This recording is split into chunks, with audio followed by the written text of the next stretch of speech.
ব্লগে আপনাদের সকলকে স্বাগত জানাই। তো আজকে আমি চলে এসেছি কলকাতা কাকার বাড়িতে, আর আজকে দুপুরে খাওয়া দাওয়া করতে বসে গেছি। তো আজকে দুপুরের খাবারের মেনুতে কী কী আছে সেটা দেখুন। এ হচ্ছে ভাত, সঙ্গে চিংড়ি মাছ দিয়ে কচুর শাক, যেটা অনেকদিন পর আজকে খাচ্ছি, বর্ষাকাল পেরিয়ে গেছে। তো আর এখানে আছে পটল ভাজা আর ঝুরঝুরে আলু ভাজা, আর এখানে আছে লেবু, আর এখানে রয়েছে কাতলা মাছ, কাতলা মাছের কালিয়া, আর ওখানে রয়েছে ডাল, আর এখানে আছে চাটনি। এই হচ্ছে দুপুরের আজকে মেনু। চলুন এবার খাবারটা খেয়ে দেখি।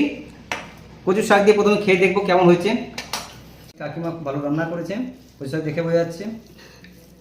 আর চিংড়ি মাছ দিয়ে খেয়ে দেখি প্রথমে একবার।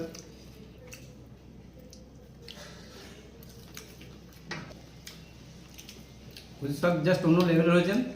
কচুর শাক নিয়ে কথা হবে না, মনে হচ্ছে রাঁধুনি বাটা দিয়ে আছে এর মধ্যে, তার একটা ফ্লেভার রয়েছে, জাস্ট অন্য লেভেল রয়েছে। ঠিক আছে বন্ধুরা, তো আমরা এখন খাওয়া দাওয়া করি।